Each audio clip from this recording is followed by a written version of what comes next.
ਪੁੱਤ ਦਾ ਖੂਨ ਇੰਜ ਨਹੀਂ ਜਾਣਾ ਚਾਹੀਦਾ। ਕਿਸੇ ਨੇ ਨਹੀਂ ਉਹਦੀ ਹਮਦਰਦੀ ਕੀਤੀ। ਅੱਲਾ ਜਾਣੇ ਉਹਨੂੰ ਕਿਸ ਤਰ੍ਹਾਂ ਤੜਵਾ ਕੇ ਮਾਰਿਆ, ਮੈਨੂੰ ਨਹੀਂ ਪਤਾ। ਪਾਣੀ ਨੂੰ ਤਰਸਦਾ ਮਰਿਆ। ਇਹਨਾਂ ਨੇ ਇੰਨਾ ਜ਼ੁਲਮ ਕੀਤਾ, ਉੱਥੇ ਸੁੱਟ ਦਿੱਤਾ। ਸਾਰੀ ਰਾਤ ਪਿਆ ਰਿਹਾ। ਮੁੰਡਾ ਮੇਰਾ ਜਿੰਦਾ ਨਹੀਂ ਆਇਆ। ਮੁੜ ਕੇ ਕਾਲੂ ਪਛਾਣਿਆ ਨਹੀਂ ਜਾਂਦਾ ਸੀ। ਕਾਲੂ ਹੈ ਹੀ ਨਹੀਂ ਸੀ। ਮੇਰੇ ਪੁੱਤ ਦੀਆਂ ਬਾਹਾਂ ਲੱਤਾਂ ਨਹੀਂ ਸੀ, ਲੱਤਾਂ ਇੰਜ ਸੀ ਜਿਵੇਂ ਟੁੱਟ ਗਈਆਂ ਨੇ, ਹੱਥੋਂ ਤੇ ਨਹੀਂ ਸੀ।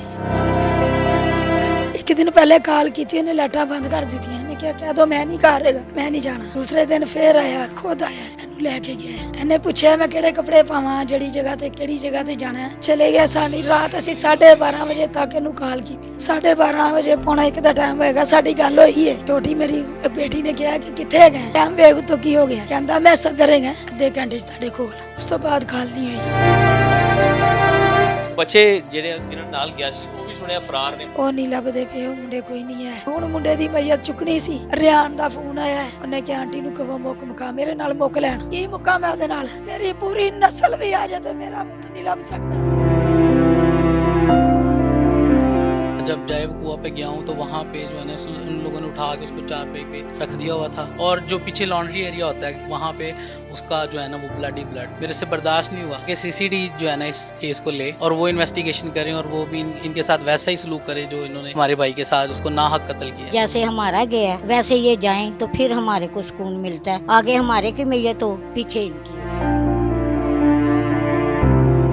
अस्सलाम वालेकुम नाज़रीन, मैं आपका मेज़बान आतिफ मलिक और आप देख रहे हैं एक डिजिटल। नाज़रीन, आज हम एक अफसोसनाक वाक़े के बारे में बताएंगे जिसको सुनकर दोस्ती नाम के लफ्ज़ से ना एतबार उठ जाएगा। यहाँ पर एक ऐसा वाक़या है कि एक नौजवान शर्जील नामी जो कि बस्ती सैदन शाह का रैशी है, उसको उसके दोस्त 30 की रात को लेके जाते हैं। हफ्ते की रात वाला वो दिन बनता है, लेके जाते हैं। सुनने में ये है कि वो दोस्तों का ग्रुप है जिसमें 3 दोस्त शामिल होते हैं। एक का नाम रेहान है डोगर, एक का नाम अली और एक का नाम जमशेद और चौथा शर्जील होता है। ये लोग जाते हैं कहना के इलाके में।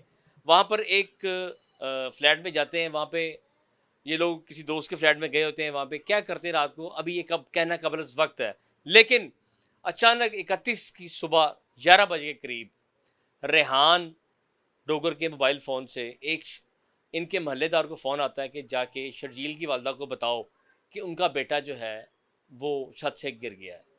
शर्जील की वालदा जब सुनती हैं तो वो कोहराम मचाती हैं, अपने दूसरे बेटे को उठाती हैं। ये लोग जब जैब कुआं पे जाते हैं तो वहाँ पर अपने बच्चे को खून में लथपथ देखते हैं जो कि जान की बाजी हार चुका होता है।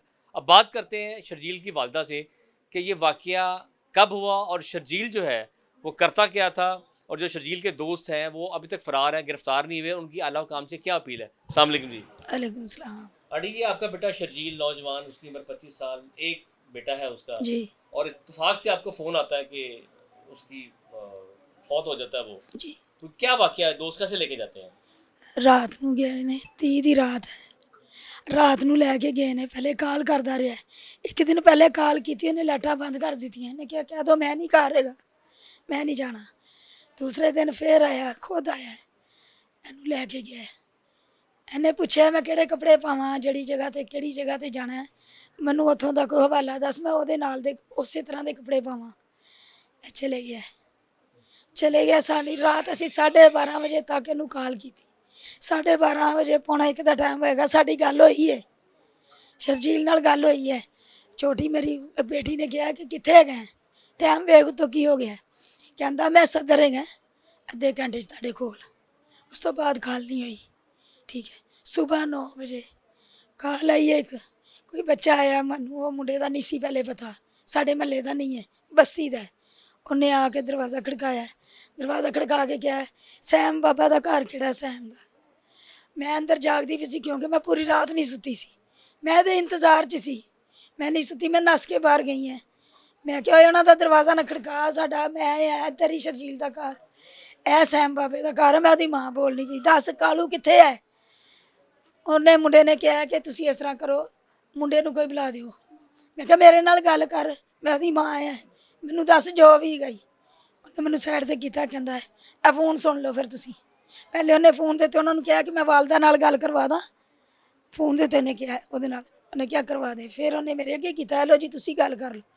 ਮੈਂ ਉਹਨੂੰ ਕਿਹਾ, ਮੈਂ ਕਿਹਾ ਹਾਂਜੀ ਕੌਣ ਬੋਲਦਾ ਪਿਆ? ਕਹਿੰਦਾ ਮੈਂ ਬੋਲਣਾ ਪਿਆ। ਹੈਲੋ ਮੈਂ ਉਹਨੂੰ ਉਹਦੀ ਆਵਾਜ਼ ਪਛਾਣ ਲਈ। ਕਿਉਂਕਿ ਇਹ ਮੁੰਡਾ ਸੀ ਪਤਾ ਨਹੀਂ ਇਹਦਾ ਰਿਆਨ ਹੈ ਨਾ ਕੀ, ਇਹਦੀ ਆਵਾਜ਼ ਮੈਂ ਪਛਾਣੀ ਕਿਉਂਕਿ ਅੱਗੇ ਵੀ ਇਹਨੂੰ ਮੈਂ ਜਾਣਦੀ, ਇੱਥੇ ਆਂਦਾ ਸੀ। ਇਹਨੇ ਮੈਨੂੰ ਕਿਹਾ ਕਿ ਸ਼ਰਜੀਲ ਦਾ ਮੈਨੂੰ ਪਤਾ ਨਹੀਂ ਲੱਗਾ ਰਾਤੀ ਕਿਹੜੇ ਟਾਈਮ ਉੱਤੇ ਛੱਤ ਤੇ ਚਲੇ ਗਿਆ, ਛੱਤ ਤੇ ਚਲੇ ਗਿਆ, ਛੱਤ ਤੋਂ ਗਿਰ ਗਿਆ, ਉਹਦਾ ਬਹੁਤ ਖੂਨ ਵਗਿਆ, ਠੀਕ ਹੈ। ਮੈਂ ਉਹਨੂੰ ਕਿਹਾ ਕਿਹੜੇ ਹਸਪਤਾਲ 'ਚੋਂ, ਕਿੱਥੇ ਹੈਗਾ, ਮੈਨੂੰ ਐਡਰੈਸ ਦਿਓ, ਮੈਂ ਉੱਥੇ ਆ ਜਾਂਦੀ ਹਾਂ, ਅਸੀਂ ਪਹੁੰਚ ਜਾਂਦੇ ਹਾਂ, ਮੈਨੂੰ ਦੱਸੋ। ਫੋਨ ਬੰਦ ਹੋ ਗਿਆ। ਉਸ ਤੋਂ ਬਾਅਦ ਕੋਈ ਰਾਬਤਾ ਨਹੀਂ ਹੋਇਆ। ਅਸੀਂ ਫੋਨ ਉਹਦੇ ਨੂੰ ਔਨ ਕਰਵਾਉਣ ਦੇ ਚੱਕਰਾਂ 'ਚ ਪੈ ਗਏ, ਉਹ ਮੁੰਡਾ ਚਲੇ ਗਿਆ। ਫਿਰ ਮੁੰਡਾ ਨਹੀਂ ਲਿਆਂਦਾ, ਅਲੀ ਆਇਆ, ਉਹਨੂੰ ਮੈਂ ਕਿਹਾ ਓਏ ਤੈਨੂੰ ਕਿਸੇ ਦਾ ਪਤਾ ਹੀ, ਇਹ ਦੇਖ ਇਹ ਕਾਲ ਆਈ ਹੈ, ਮੈਨੂੰ ਇਹ ਜਗ੍ਹਾ ਦਾ ਨਹੀਂ ਪਤਾ, ਜੇ ਤੈਨੂੰ ਕੋਈ ਦੋਸਤ ਦਾ ਪਤਾ ਹੈ ਮੇਰੇ ਨਾਲ ਚੱਲ, ਉਹਨੂੰ ਜਾ ਕੇ ਇਹ ਰਿਆਨ ਦਾ ਪਤਾ ਕਰੀਏ, ਇਹਦਾ ਕੋਈ ਨੰਬਰ ਲੱਭੀਏ, ਕਿਉਂਕਿ ਉਹ ਤਾਂ ਬੰਦ ਹੋ ਗਿਆ ਫੋਨ। ਉਹ ਮੁੰਡੇ ਨੇ ਕਿਹਾ ਮੈਨੂੰ ਨਹੀਂ ਪਤਾ ਉੱਥੇ ਦਾ। ਆਂਟੀ ਮੈਂ ਤਾਂ ਰਾਤ ਘਰ ਸੁੱਤਾ ਸੀ, ਲੇਕਿਨ ਉਹ ਮੁੰਡਾ ਅੱਖਾਂ 'ਚ ਰਹਿੰਦਾ ਰਿਹਾ, ਮੇਰੇ ਨਾਲ ਨਹੀਂ ਟੁਰਿਆ ਉਹ। ਫਿਰ ਉਹਨੂੰ ਮੈਂ ਬੁਲਾਇਆ, ਮੈਂ ਕਿਹਾ ਆ ਚਲੀਏ, ਆ ਲਈ ਨਾਲ ਚਲੀਏ, ਮੁੰਡੇ ਮੈਨੂੰ ਲੈ ਕੇ ਚੱਲੇ ਨੇ। ਉਹਨੂੰ ਮੈਂ ਫਿਰ ਕਿਹਾ ਲਈ ਆ ਜਾ ਨਾਲ, ਮੈਨੂੰ ਨਹੀਂ ਪਤਾ ਲੱਗਣਾ ਤੂੰ ਮਹੱਲੇ ਦਾ ਹੈ। ਉਹਨੇ ਮੇਰੇ ਨਾਲ ਨਹੀਂ ਟੁਰਿਆ, ਫਿਰ ਫਰਾਰ ਹੋ ਗਿਆ, ਫਿਰ ਨਹੀਂ ਮੈਨੂੰ ਪਤਾ ਕਿੱਧਰ ਗਿਆ, ਫਿਰ ਗਾਇਬ ਹੋ ਗਿਆ। ਮੈਂ ਕਹਿੰਦੀ ਅਲੀ ਕਿੱਥੇ ਗਿਆ, ਮੁੰਡਿਆਂ ਨੂੰ ਕਿਹਾ, ਮੈਂ ਕਿਹਾ ਅਲੀ ਕਿੱਥੇ ਹੈ, ਕਹਿੰਦੇ ਅਲੀ ਦੇ ਪਤਾ ਨਹੀਂ ਕਿੱਥੇ ਹੈ। ਅਸੀਂ ਇਕੱਲੇ 'ਚ ਗਏ ਹਾਂ, ਧਰਮਪੁਰੇ ਫਿਰਦੇ ਰਹੇ ਹਾਂ, ਉੱਥੋਂ ਕੋਈ ਨੰਬਰ ਲੱਭਿਆ ਇਹਨਾਂ ਨੇ। ਫਿਰ ਭਾਈ ਉੱਥੇ ਜਾ ਕੇ ਕੋਈ ਕਾਲ ਹੋਈ ਹੈ, ਅੱਲਾ ਜਾਣੇ ਉਸ ਰਿਆਨ ਦੇ ਪਿਓ ਦੇ ਨਾਲ ਹੋਇਆ ਰਾਬਤਾ, ਕਿਹਦੇ ਨਾਲ ਹੋਇਆ ਪਤਾ ਨਹੀਂ। ਉਹਨਾਂ ਨੇ ਇਹਨਾਂ ਨੂੰ ਦੱਸਿਆ, ਪਤਾ ਨਹੀਂ ਕਿਹੜਾ ਐਡਰੈਸ ਦੱਸਦੇ ਸੀ, ਲੀਟ ਸਿਟੀ ਪਤਾ ਨਹੀਂ ਕੋਈ ਕੀ ਨਾ, ਉੱਥੇ ਉਹਨਾਂ ਨੇ ਕੋਈ ਇਹਨਾਂ ਨੂੰ ਦੱਸਿਆ ਕਿ ਉੱਥੇ ਚਲੇ ਜਾਓ। ਫਿਰ ਉਹ ਮੁੰਡਾ ਸਾਡਾ ਹੈਗਾ, ਉਹਨੂੰ ਪਤਾ, ਉਹਨੂੰ ਪੁੱਛਿਆ ਇਹਨੇ ਕਿ ਤੈਨੂੰ ਉੱਥੇ ਦਾ ਪਤਾ ਹੈ ਕਿਸੇ ਜਗ੍ਹਾ ਦਾ, ਉਹਨੇ ਕਿਹਾ ਮੈਨੂੰ ਪਤਾ ਹੈ, ਮੈਨੂੰ ਪਤਾ ਹੈ, ਮੈਂ ਲੈ ਕੇ ਜਾਣਾ ਤੁਹਾਨੂੰ ਮੈਸਮ। ਉਹ ਇਹਨੂੰ ਲੈ ਕੇ ਇਹਨਾਂ ਨੂੰ ਸਾਰਿਆਂ ਨੂੰ ਗਿਆ, ਇਹ ਉੱਥੇ ਗਏ ਨੇ। ਅੱਗੇ ਇਹਨਾਂ ਨੂੰ ਪਤਾ ਇਹਨਾਂ ਨੇ ਕੀ ਵਾਕਿਆ ਵੇਖਿਆ ਕੀ ਨਹੀਂ ਵੇਖਿਆ, ਮੈਂ ਨਹੀਂ ਵੇਖਿਆ, ਨਾ ਮੈਂ ਵੇਖ ਸਕਦੀ ਸੀ। ਅੱਗੇ ਇਹਨਾਂ ਨੂੰ ਪਤਾ ਇਹਨਾਂ ਨੇ ਕੀ ਵੇਖਿਆ, ਕੀ ਉੱਥੇ ਹੋਇਆ, ਕੌਣ ਕੌਣ ਉੱਥੇ ਹੈ ਸੀ, ਇਹਨਾਂ ਨੇ ਵੇਖਿਆ। ਜਿਹੜੇ ਕੈਮਰੇ 'ਚ ਆਏ ਨੇ ਉਹ ਇਹ ਮੁੰਡੇ ਨੇ, ਰਿਆਨ ਹੈ, ਇੱਕ ਉਧਰ ਲੈਨੋ ਪਾਰ ਦਾ ਮੁੰਡਾ ਹੈ, ਇੱਕ ਸਾਡੀ ਗਲੀ ਦਾ ਮੁੰਡਾ ਹੈ, ਚੌਥਾ ਮੇਰਾ ਪੁੱਤ ਹੈ, ਬਾਕੀ ਮੈਨੂੰ ਨਹੀਂ ਪਤਾ, ਇਹਨਾਂ ਨੂੰ ਪੁੱਛ ਲਓ। ਇਹ ਉੱਥੋਂ ਹੋ ਗਿਆ। ਰਾਤੀ ਜਦੋਂ ਤੁਹਾਡਾ ਬੇਟਾ ਗਿਆ ਤੁਹਾਨੂੰ ਮਿਲ ਕੇ ਗਿਆ, ਦੱਸ ਕੇ ਗਿਆ? ਨਹੀਂ, ਮੈਂ ਆਪਣੇ ਬੱਚੇ ਨੂੰ, ਮੇਰੇ ਸਾਹਮਣੇ ਦੁੱਧ ਲੈਣ ਗਿਆ, ਸੇਵੀਆਂ ਲੈਣ ਗਿਆ, ਇਹਨੇ ਸੇਵੀਆਂ ਦੁੱਧ ਮੰਗਾਏ ਨੇ, ATM 'ਚ ਪੈਸੇ ਕਢਾ ਕੇ। ਇੱਕ ਦਿਨ ਪਹਿਲੇ ਜਦੋਂ रेहान फोन करता है तो ਤੁਹਾਡੇ ਬੇਟੇ ਨੇ ਕਿਹਾ ਕਿ ਦੱਸੋ ਮੈਂ ਘਰ ਨਹੀਂ। हाँ उस दिन क्या कि मैं नहीं घर रहेगा, उन्होंने कह दे लाइटा बंद कर दी उन्हें। दूसरे दिन वो फिर खुद आए, फिर इन्हें रात को दूध लिया के दिता, ATM 'ਚ पैसे कढ़ाए ने, दूध लैके आया, सेवियां सूवियां लिया के इन्होंने दे के चले गया। उस तो बाद ਉਹਦੀ ਲਾਸ਼ ਹੀ ਆਈ। उस तो बाद मुंडा मेरा जींदा नहीं आया, मुड़ के कालू पछाणिया नहीं जाता सी, कालू है ही नहीं सी। मेरे पुत दियां लत्तां नहीं सी, लत्तां जिसी जिवें टुट गईयां ने, हत्थों ते नहीं सी, ओहदे नील सी बस। और ਉਹ ਬੱਚੇ ਜਿਹੜੇ ਜਿਨ੍ਹਾਂ ਨਾਲ ਗਿਆ ਸੀ ਉਹ ਵੀ ਸੁਣਿਆ ਫਰਾਰ ਨੇ, ਪੁਲਿਸ ਨੇ ਪਰਚਾ ਵੀ ਦੇ ਦਿੱਤਾ। ਉਹ ਨਹੀਂ ਲੱਭੇ, ਉਹ ਨਹੀਂ ਲੱਭਦੇ ਪਏ, ਉਹ ਮੁੰਡੇ ਕੋਈ ਨਹੀਂ ਹੈ। ਸਾਨੂੰ ਹੈ ਹੁਣ ਮੁੰਡੇ ਦੀ ਮਈਅਤ ਚੁੱਕਣੀ ਸੀ, ਫਿਰ ਮੁੰਡਿਆਂ ਨੂੰ ਕਿਸੇ ਨੂੰ ਕਾਲ ਆਈ ਹੈ ਕਿ ਆਂਟੀ ਨੂੰ ਕਹੋ ਮੁੱਕ ਮੁਕਾ ਕਰ ਲੈ। ਤੁਹਾਨੂੰ ਮੁੱਖ ਮੁਕਾ ਦੀ ਆਫਰ ਆ ਗਈ ਹੈ। ਰਿਆਨ ਦਾ ਫੋਨ ਆਇਆ ਹੈ, ਉਹਨੇ ਕਿਹਾ ਆਂਟੀ ਨੂੰ ਕਹੋ ਮੁੱਕ ਮੁਕਾ, ਮੇਰੇ ਨਾਲ ਮੁੱਕ ਲੈਣ। ਕੀ ਮੁੱਕਾ ਮੈਂ ਉਹਦੇ ਨਾਲ, ਤੇਰੀ ਪੂਰੀ ਨਸਲ ਵੀ ਆ ਜਾਏ ਤੇ ਮੇਰਾ ਪੁੱਤ ਨਹੀਂ ਲੱਭ ਸਕਦਾ, ਕੀ ਤੇਰੇ ਨਾਲ ਮੁੱਕਾ। ਐਡੀ ਜ਼ਰੂਰਤ ਕਿ ਉਹ ਤੁਹਾਨੂੰ ਪੈਗਾਮ ਭਿਜਵਾ ਰਿਹਾ ਹੈ, ਇਹਦਾ ਮਤਲਬ ਹੈ ਕਿ ਕੁਝ ਦਾਲ ਚ ਕਾਲਾ ਹੈ। ਉਹਨੂੰ ਡਰ ਨਹੀਂ ਹੈ, ਉਹਨੂੰ ਇਹੀ ਇਹਨਾਂ ਨੇ ਕੀ ਕਰ ਲੈਣਾ। ਅਸੀਂ ਮਾੜੇ ਜ਼ਰੂਰ ਹਾਂ ਪਰ ਮੇਰਾ ਪੁੱਤਰ ਨਹੀਂ ਲੱਭਣਾ, ਮੈਨੂੰ ਇਨਸਾਫ ਚਾਹੀਦਾ। ਤੁਹਾਡੀ ਆਲਾ ਹੁਕਾਮ ਨਾਲ ਕੀ ਅਪੀਲ ਹੈ? ਇਹੀ ਅਪੀਲ ਹੈ ਕਿ ਮੈਨੂੰ ਇਨਸਾਫ ਚਾਹੀਦਾ, ਮੇਰਾ ਪੁੱਤ ਦਾ ਖੂਨ ਇੰਝ ਨਹੀਂ ਜਾਣਾ ਚਾਹੀਦਾ, ਬਸ ਮੈਨੂੰ ਇਨਸਾਫ ਚਾਹੀਦਾ ਹੈ। ਇਹ ਵੀ ਇਹਨਾਂ ਨੂੰ ਆਪਣੀ ਔਲਾਦ ਨਹੀਂ ਸਮਝਦੀ, ਮੈਂ ਪੂਰੀ ਦੁਨੀਆ ਨੂੰ ਆਪਣੀ, ਕਿਉਂਕਿ ਹਮਦਰਦੀ ਸਾਡੇ ਦਿਲ 'ਚ, ਲੇਕਿਨ ਕਿਸੇ ਨੇ ਨਹੀਂ ਉਹਦੀ ਹਮਦਰਦੀ ਕੀਤੀ। ਅੱਲਾ ਜਾਣੇ ਉਹਨੂੰ ਕਿਸ ਤਰ੍ਹਾਂ ਤੜਵਾ ਕੇ ਮਾਰਿਆ, ਮੈਨੂੰ ਨਹੀਂ ਪਤਾ, ਪਾਣੀ ਨੂੰ ਤਰਸਦਾ ਮਰਿਆ, ਮੈਨੂੰ ਨਹੀਂ ਪਤਾ ਉਹਨੂੰ ਕਿਹਨੂੰ ਯਾਦ ਕਰਦਾ ਮਰ ਗਿਆ, ਜੀਆਂ ਨੂੰ ਲੱਭਦਾ ਮਰ ਗਿਆ, ਮੈਨੂੰ ਨਹੀਂ ਪਤਾ। ਇਹਨਾਂ ਨੇ ਇੰਨਾ ਜ਼ੁਲਮ ਕੀਤਾ, ਉੱਥੇ ਸੁੱਟ ਦਿੱਤਾ, ਸਾਰੀ ਰਾਤ ਪਿਆ ਰਿਹਾ। ਇਹਨਾਂ ਨੇ ਕਿਸੇ ਨੇ ਇੰਨਾ ਨਹੀਂ ਕੀਤਾ ਉਹਨੂੰ ਹਸਪਤਾਲ ਲੈ ਜਾਈਏ। ਉਹ ਜ਼ਾਲਮੋ ਤੁਸੀਂ ਹਸਪਤਾਲ ਹੀ ਲੈ ਜਾਓ। ਮੈਨੂੰ ਇੰਨਾ ਪਤਾ ਹੁੰਦਾ ਜੇ ਇਹਨਾਂ ਨੇ ਦੀ ਲੜਾਈ ਹੋਈ ਹੈ, ਮਾਰਨ ਦੀ ਕੋਸ਼ਿਸ਼ ਕੀਤੀ, ਕੁਛ ਵੀ, ਆ ਮੇਰੇ ਪੁੱਤ ਨੂੰ ਬਚਾ ਵੀ ਲਿਆ। ਇਹਨਾਂ ਨੇ ਹਸਪਤਾਲ ਤੇ ਖੜਿਆ ਹੈ, ਇਹਨਾਂ ਨੇ ਹਸਪਤਾਲ ਨਹੀਂ ਖੜਿਆ। ਉਹ ਜਿਹੜਾ ਅਲੀ ਹੈ ਉਹ ਵੀ ਵਿੱਚ ਮੁਲਵਸ, ਉਹਨੂੰ ਮੈਂ ਪੁੱਛਦੀ ਰਹੀ ਹਾਂ, ਮੈਨੂੰ ਨਹੀਂ ਦੱਸਿਆ। ਰਾਤ ਫੋਨ ਤੇ ਗੱਲ ਕਰਾਈ, ਉਹ ਵੀ ਅਲੀ ਰਾਤ ਉੱਥੋਂ ਆਇਆ ਹੈ, ਘਰ ਆ ਕੇ ਸੁੱਤਾ ਹੈ। ਉਹ ਜ਼ਾਲਮਾ ਤੇਰੇ ਸਾਹਮਣੇ ਜੋ ਵਾਕਿਆ ਹੋਇਆ ਸੀ, ਤੂੰ ਮੇਰਾ ਦਰਵਾਜ਼ਾ ਖੜਕਾਉਂਦਾ, ਤੂੰ ਆ ਕੇ ਕਹਿੰਦਾ ਆਂਟੀ ਮੇਰੇ ਨਾਲ ਚਲੋ, ਮੇਰੇ ਵੱਸੋਂ ਬਾਹਰ ਗੱਲ ਹੈ। ਮੁੰਡੇ ਨੂੰ ਮਾਰ ਦਿੱਤਾ ਸ਼ਰਜੀਲ ਨੂੰ, ਜਾਂ ਲੜ ਕੇ ਉੱਥੇ ਸੁੱਟ ਦਿੱਤਾ ਜੇ, ਮੇਰੇ ਨਾਲ ਚਲੋ ਉਹਨੂੰ ਚੁੱਕੀਏ ਹਸਪਤਾਲ ਲੈ ਜਾਈਏ ਮੈਂ ਇਕੱਲਿਆ ਉੱਥੇ ਡਰ नाज़रीन, ये एक दुखियारी माँ की फरियाद है कि ज़ालिमों को इनका बेटा मारने के बाद भी उनको इसका अफसोस नहीं है, बल्कि वो पैगाम भिजवा रहे हैं कि आंटी को साडे नाल मोकलन है अल्फाज सन कि आंटी नाल की मोकलन की आंटी का बेटा वापस लैके दे सकते हैं नहीं। उनके भाई से बात करते हैं इमरान से। इमरान साहब, आप अफसोस है भाई का, आपका लॉस हुआ है, लेकिन जो मुल्ज़मान है उन्हें कैफरे किरदार बचाने के लिए आपको हिम्मत तो करनी पड़ेगी। जी इंशाल्लाह मैं पूरी कोशिश करूँगा जहाँ तक मैं कोशिश कर सकता हूँ कि हमें इंसाफ मिले। आप जय बखुआ पे गए, आपने पर्चा भी दर्ज करवाया, मुदई भी आप है, क्या देखा आपने पुलिस की तरफ से? आपको क्या पुलिस ने ताउन कर रही है, नहीं कर रही है? ये बताएं कि जय बखुआ पे क्या मामला थे और अभी तक मुल्ज़मान गिरफ्तार नहीं हुए, पुलिस ने कोई रेड्स किए? मैं जब जायब कुआं पे गया हूँ तो वहाँ पे जो है ना उन लोगों ने उठा के उसको चारपाई पे रख दिया हुआ था, और पीछे जो लॉन्ड्री एरिया होता है घर के पीछे वहाँ क्या पे आप जिस ईडन फ्लैट्स में जी गए जी हैं, ईडन ईडन आबाद भाई आप ईडन आबाद, भाई आपका उन्होंने चारपी पे लटाया हुआ था हाँ और जी, वो मुर्दा हालत में था, जो मैंने मुर्दा देखी जी, जो मैंने आपको भी शेयर किया मैंने फुटेज।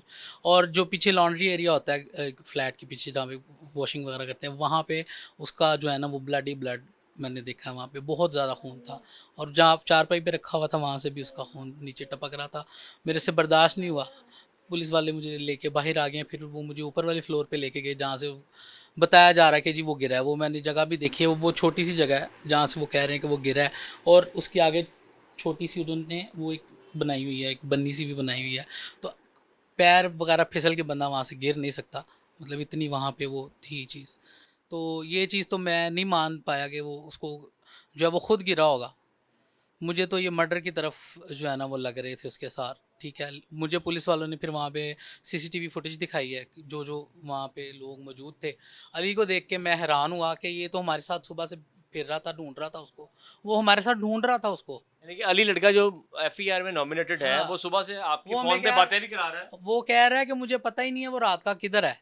मुझे जब पुलिस वालों ने फुटेज दिखाई है तो गाड़ी में से वो दोनों निकल रहे हैं, शर्जील और अली, और साथ वो रेहान भी होगा। रेहान को मैंने देखा, और वो जमशेद गुजर था एक लड़का, वो जब उसको अली आपके साथ फिर रहा है हाँ जी, सुबह तक, आप और बता नहीं रहा बता नहीं रहा रात को जो वाकया हो गया, रात का वो गिर चुका है। हाँ जी, ये उसने हमें नहीं बताया, लेकिन उसको मैंने जब गाड़ी से निकलते देखा मैं शॉक हो गया।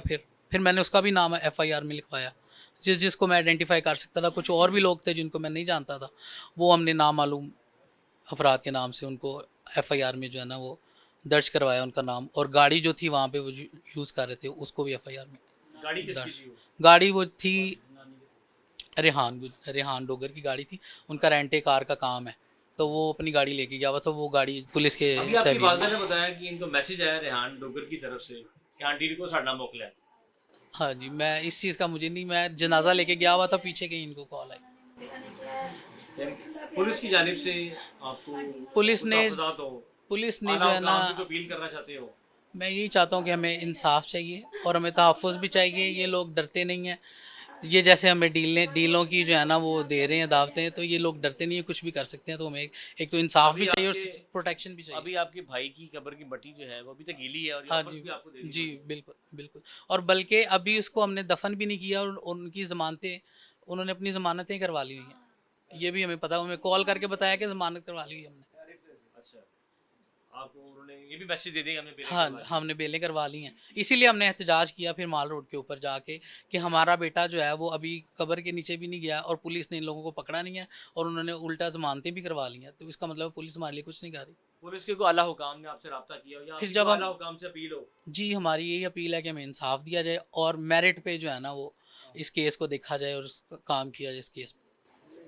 आंटी जी, आप क्या कहेंगी? आपके तो हाथों में वो जवान हुआ है, बिल्कुल और हाथों पाँव से जवान हुआ। छोटा मासूम, उसकी बिल्कुल अभी एज मासूम। क्या है? मेरे ख्याल, 20 अभी 22 25 साल का, 25 साल का था, अभी हुआ 25 साल 25 का, साल का भी हुआ है। अभी हुआ है। ठीक है। 3-4 दिन ये उसका केक काटा है, सालगिरह थी उसकी? उसका केक काटा भाई बड़े ने।